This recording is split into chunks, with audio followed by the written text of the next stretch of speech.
Hello guys, welcome you in my channel comrade of success. आज हम अपना second chapter करेंगे लॉ स्प्रिंग, जो एनीस जंग ने लिखा हुआ है। हमारा ये प्रोज पार्ट है फ्लेमिंगो बुक का, क्लास 12th का। Let's begin. जो लॉ स्प्रिंग है ये एक एनीस जंग की जो बुक है, द लॉ spring stories of stolen childhood, यहाँ से लिया गया है। इसके अंदर एक टींज बताई गई है हमें आयरनी की। जो स्प्रिंग है ये बेस्ट सीज़न माना जाता है पूरे साल का। और इस चैप्टर का नाम क्या है? लॉ स्प्रिंग, मतलब कि जो है या हैप्पीनेस का ख़त्म हो जाना, full of colour, fragrance, freshness, renewal, growth, इन सब का एक प्रतीक, एक सिंबल होता है जो स्प्रिंग सीज़न है, कलर का, फ्रेगनेंस का, फ्रेशनेस का, रिन्यूअल का या ग्रोथ का। सिमिलरली जो चाइल्डहुड है, जो ह्यूमन लाइफ का, ये सबसे ज़्यादा इम्पॉर्टेंट पार्ट होता है, जिसमें हैप्पीनेस होती है, बिना किसी स्ट्रगल की लाइफ होती है। इसे स्प्रिंग के साथ जो है वो लिंक किया गया है, क्योंकि ये शुरुआत करता है ह्यूमन लाइफ की पूरी जॉय के साथ। प्लेजर है, हम लोग खेलते हैं, ग्रोथ है। जो राइटर एक्सप्रेस करता है, अपना कंसर्न दिखाता है कि जो एक्सप्लॉयटेशन हो रही है चिल्ड्रंस की, जो हाजर्डियस जॉब्स हैं जैसे कि रैग पिकिंग है, कूड़ा उठाना, बैंगल मेकिंग जैसी हैं। ऑब्जेक्ट जो पॉवर्टी है, गरीबी है, या फिर बहुत ज़्यादा जो ट्रेडिशंस हैं, थॉटलेस लोग पढ़े लिखे नहीं हैं तो उनके पास उनको ट्रेडिशंस को ऐसे ही अंधों की तरह ब्लाइंडली फॉलो कर रहे हैं। तो इसके कारण बच्चों का चाइल्डहुड जो है वो खोता जा रहा है। यहाँ पे इस चैप्टर में दो बच्चों की बात हुई है, साहेब की और मुकेश की। ये लोग हार्ड वर्क कर रहे हैं ताकि अपनी फैमिलीज़ को सपोर्ट कर सकें, और जो अपनी फैमिलीज़ हैं वो रैदर देन इंजॉइंग, अब वो अपनी फैमिलीज़ को फीड कर सकें। अपने चाइल्डहुड ही इंजॉय कर रहे हैं वो, बट अपनी फैमिली को फीड कर रहे हैं। लाइक वो प्लेइंग नहीं कर रहे हैं, एजुकेशन नहीं कर रहे हैं, वो सिर्फ और सिर्फ कोई रैक पिकिंग कर रहा है तो कोई बैंगल इंडस्ट्री में काम कर रहा है। यहाँ पे एक बहुत ज़्यादा नीड है इनको, जो पॉवर्टी स्ट्राइकन जो चिल्ड्रन है, इन्हें अपॉर्चुनिटी देना, इनको ड्रीम्स लेने का भी हक है, इनको भी अपनी मर्जी की जो है लाइफ जीने का हक है। हम लोग पढ़ेंगे जो टाइटल शुरू होता है, जो एक चाइल्ड लेबर है, जो इज़ अ वेरी टेलिंग वे, वो एक वेरी टेलिंग स्टोरी शुरू होती है। जो ऑथर है वो एग्जामिन करती है और एनालाइज करती है कि जो एम्परिश्ड बच्चे हैं, कंडीशंस हैं, ट्रेडिशंस हैं इनके, जो चिल्ड्रंस को एक्सप्लॉयटेशन की लाइफ जीने के लिए मजबूर कर रहे हैं। ये जो चिल्ड्रन है ये एजुकेशन नहीं कर पा रहे हैं, इन्हें जो है अपनी लाइफ के अंदर मेहनत ही करते जा रहे हैं। इनकी उम्र नहीं है अभी मेहनत करने की, इनकी उम्र ही नहीं है कि इनको इतना ज़्यादा स्ट्रेस दिया जाए। जो राइटर एनकाउंटर करता है साहेब कौन है? ये एक रैग पिकर है, ये कूड़ा उठाता है, जिसके जो पेरेंट्स हैं वो उसको have left behind the life of poverty in Dhaka, मतलब कि वो ढाका से आए हैं, जो ढाका की ग्रीन फील्ड से वो बिलोंग करते हैं। आपको पता है Dhaka is the capital of Bangladesh. वो दिल्ली में रहने आए हैं लिवलीहुड को अर्न करने के लिए। जो उसकी फैमिली है, बाकी अदर फैमिलीज़ की तरह रैग पिकर्स हैं। सीमापुरी दिल्ली के अंदर बताया गया है, एक एरिया है।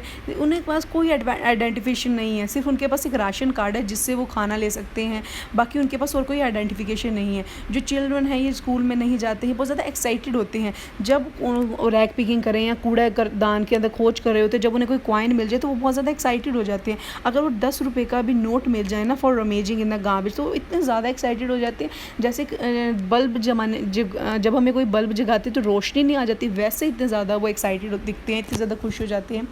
ये एक ओनली वे था उनके लिए लिवलीहुड को या पैसा कमाने का। जो ये इम्पोवरिश्ड कंडीशंस के अंदर रहते थे, मतलब कि बहुत ज़्यादा सैनिटाइजेशन की फैसिलिटीज़ नहीं थी, माल न्यूट्रिशन चिल्ड्रंस थे, but to resign their fate, अपनी किस्मत को वो मान चुके थे। ये फैटलिस्ट थे, वो मान चुके थे भी जो हो रहा है वो हमारी किस्मत में लिखा हुआ है। जो राइटर बहुत ज़्यादा दिख था साहिब आलम को देखकर। साहिब आलम क्या है? साहिब आलम जो एक रैग पिकर है, उसका नाम है जिसका मतलब होता है ruler of the universe, longing the spark of childhood roaming barefoot with, वो बल्कि उसके नाम का मतलब तो है भी ये रूलर है पूरे यूनिवर्स का, साहिब आलम। और वो क्या कर रहा है? वो अपने चाइल्डहुड को अपने बर्बाद कर रहा है रैग पिकिंग के अंदर, और अपने फ्रेंड्स के साथ बेयरफुट नंगे पैर घूम रहा है वो नाउ फ्रॉम मॉर्निंग टू नून, सुबह से शाम तक। जो साहिब है वो टी स्टॉल में काम करता है। पहले तो रैग पिकिंग करता था, बट अब वो टी स्टॉल में काम कर रहा है, जहाँ पे उसे 800 रुपीज़ पर मंथ मिलते हैं।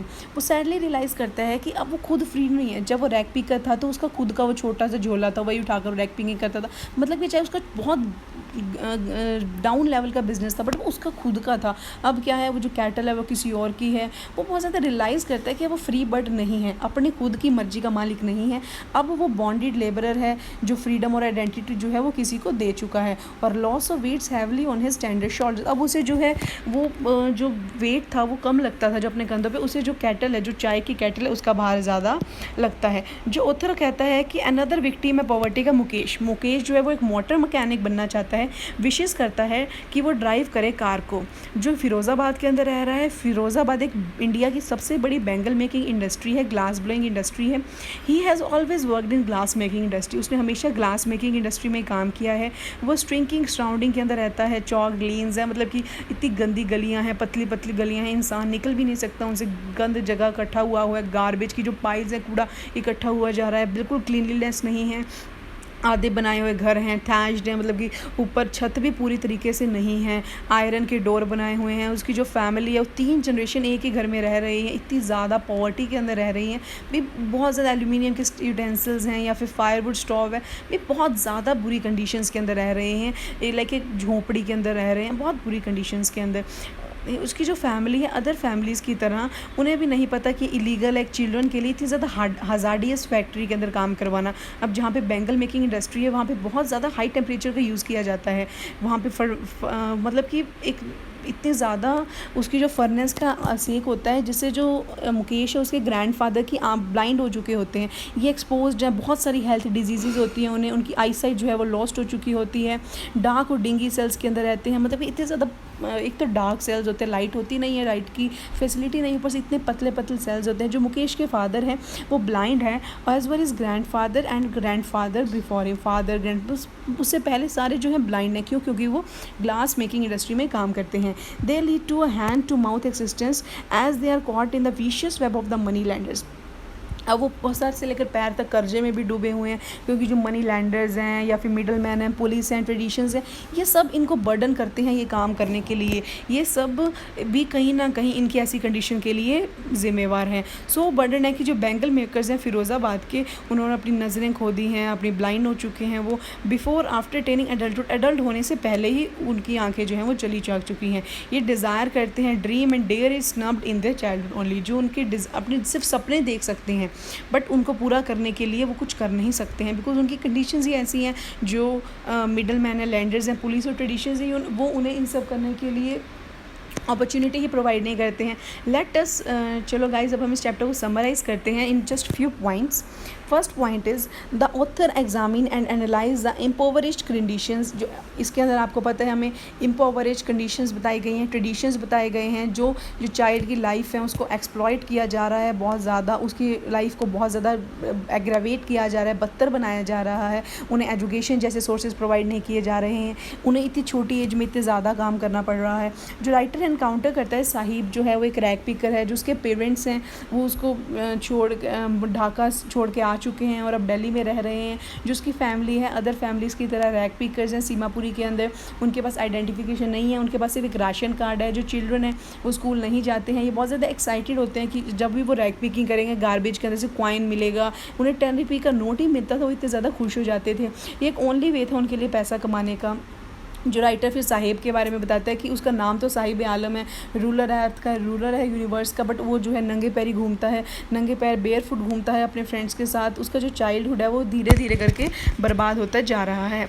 मॉर्निंग से शाम तक वो जो है एंड उसको देख, फिर उसके बाद वो टी स्टॉल पर काम करना शुरू कर देता है। फिर जो एनीस जंग है वो उसे टी स्टॉल पर देखती हैं जहाँ पर उसे 800 रुपीज़ मिलते हैं। वो सैडली रियलाइज़ करता है कि वो अपनी खुद का मास्टर नहीं है, अब उसकी आइडेंटिटी का जो है वो लॉस हो चुका है। जो ऑथर है उसके बाद मुकेश के बारे में बताते हैं, जो एक और इम्पावरिश चाइल्ड है, जो मोटर मैकेनिक बनना चाहते हैं।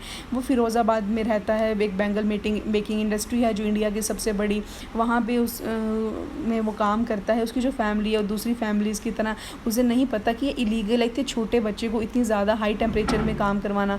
ये एक्सपोज्ड है, बहुत सारी हेल्थ हैज़ार्ड्स हैं वहाँ पे। उन बच्चों की आई साइट खो चुकी है क्योंकि वो वर्क करते थे ज़्यादा इतनी बुरी कंडीशंस के अंदर, अबिस्मल बदतर कंडीशंस के अंदर।